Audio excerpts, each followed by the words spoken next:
this dashed. So the mathematics that is behind this is working because it's predicting that in a retrospective way that this movement that I got is actually related to the force system that I have applied. So I've done this in other cases, and I know that we have a very good approximation in finding the correct force system to achieve a specific movement. Okay.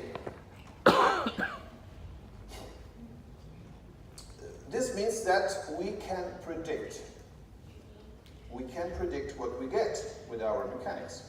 Okay, it's complicated. I prefer to peel a plastic bag, take out an anti-arch wire, and place it on the brackets. I don't want to think. Which is the drawback? That I'm very good at predicting the outcome of my appliance, and I'm not sure about orthodontists who use this approach.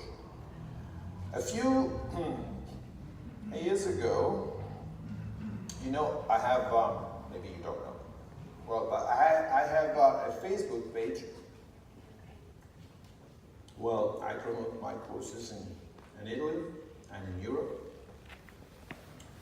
And now this Facebook page has really a lot of fans. This is a long time ago. Now we are more than 16,000. But even at that time, years ago, I had the opportunity to ask to the followers of this page a sort of test to see how much they were able to predict the outcome of standard mechanics. So now we do this test together. And what do we have here?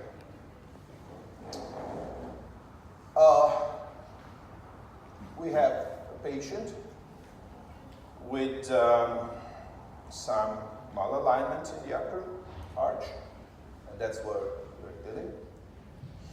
This boy or girl, or whatever it is not my patient, but I found it, that was sent to me by, I can't remember, it's true.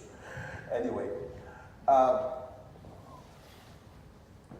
it's very easy to understand that this patient had a crossbite related to the tooth 1, 2, to the lateral on the right side, the lateral incisor on the right side. So they have put a bite razor somehow. So this anterior open bite is given by some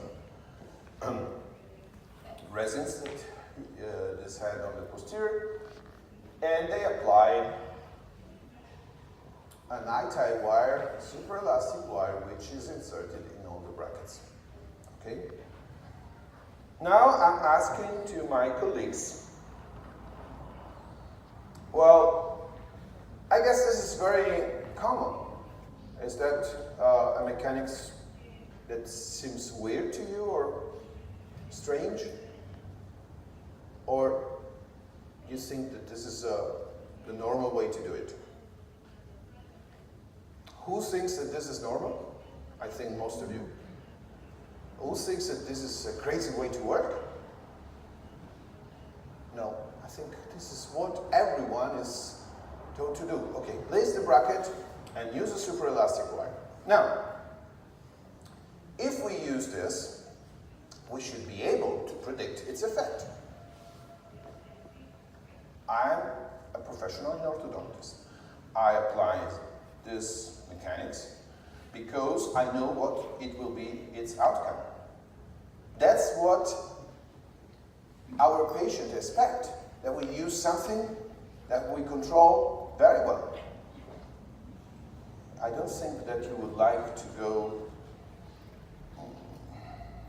to, someone fixing your cars, and you give to him the money and say, okay, I'm trying this, and maybe it will work. It has to work. Now, we have to be sure of the effect. Now I'm asking to you, and that's what I was asking to my friends on Facebook years ago. What is going to happen to the Kn, to 1, 3? What is going to happen on 1, 2? If you look at this wire. Let's reduce the thing so we don't lose so much time. What is happening to 1, 2, to the lateral? And there are two answers that you have to give me. How is it moving vertically? So is it intruding, staying where it is, or extruding? How it is moving in the transversal. So is it going buccally, or is it staying there, or is it going lingually? Okay? Now I'm asking you, you are orthodontist, aren't you? I don't think there is any carpenter. So you are all orthodontists. So this is a very common mechanics. This is what we have been taught to use, and now you tell me, where is going this lateral as a common sense?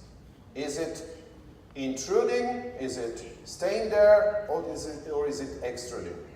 Now, who thinks that it is extruding? Raise your hand. Extruding for the lateral. No one. Who thinks that it will stay where it is? No one? So I should assume that all of you think that is intruding. Who thinks that is going to intrude? Yeah, all of you. And this is a very normal answer. And I have to be honest, it's the same thing I would think. If someone comes to me, what I know that this system is very unpredictable. But if someone comes to me and tells me, Giorgio, you have to bet. Well, I would say the most likely thing is that it will intrude. Okay, let's leave only this, because I don't want to lose time, but I was doing this game for other teeth as well. And that's the result. I know that some of you were suspecting it by my presentation. So the lateral extruded and made a whole mess. Now, I can tell you that I know the mechanism that led to this effect. But honestly, I wouldn't have been able to predict beforehand.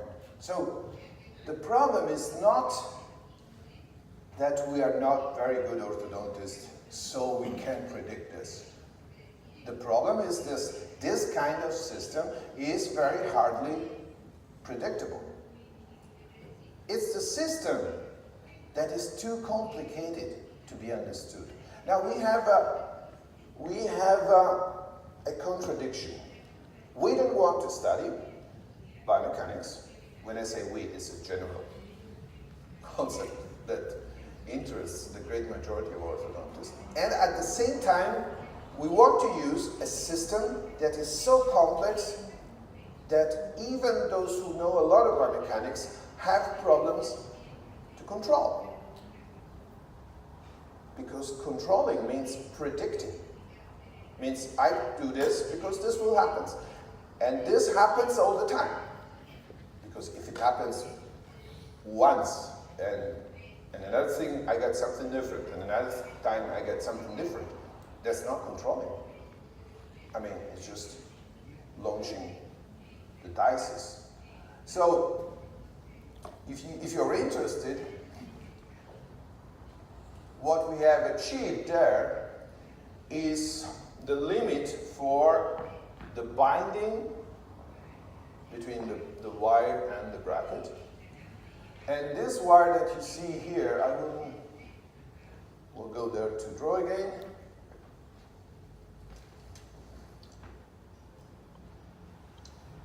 And this wire that you see here is behaving like an expansion loop.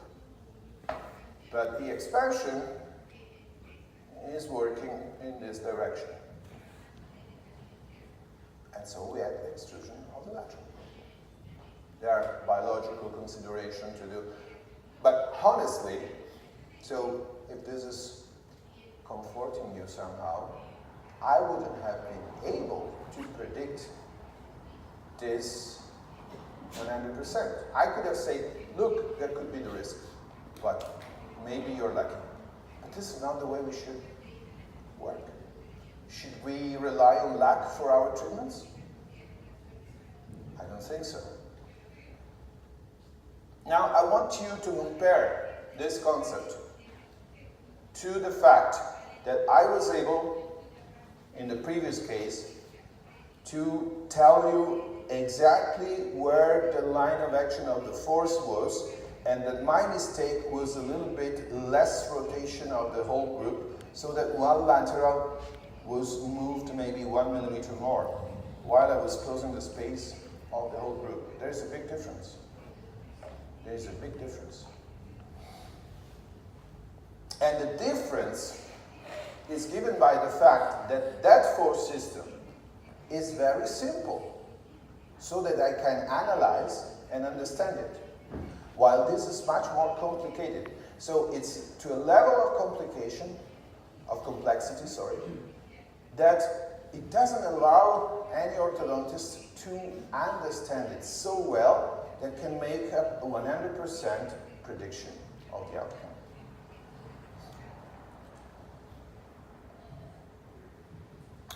Okay, so I have to change the presentation. At what time do we have the break? One? I don't know where one is now. 10:30? 30, 45 minutes. Huh? 45 minutes. Okay, 45 minutes. So now I change the presentation because I would like to show you something about the occlusogram procedure, so that you see how we analyze a case and define the treatment goal. Because without definition of the treatment goal, makes very little sense, everything. So I find a force system that is related to a specific dental movement. If I don't define the dental movement, there's no meaning in anything I'm doing. So the occlusogram is a procedure that, of course, was not invented by me, but I have, I think, made a little contribution in working with the software and improving some features of it. We are here. This is just the same slides you have seen. And when we work in the definition of three-dimensional treatment objective, we should work on two main things. Definition of the mandible, of the mandibular position, that can be modified by growth, by surgery, by orthopedics, by simple repositioning of the condyle within the fossa. And this is one story, and this is what we will discuss in a presentation tomorrow. And the other part,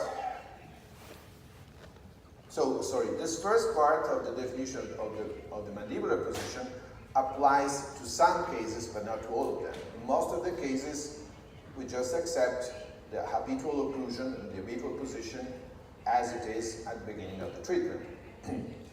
But in all cases that require a treatment, we have to define the movement of the teeth that is needed to achieve our treatment goal.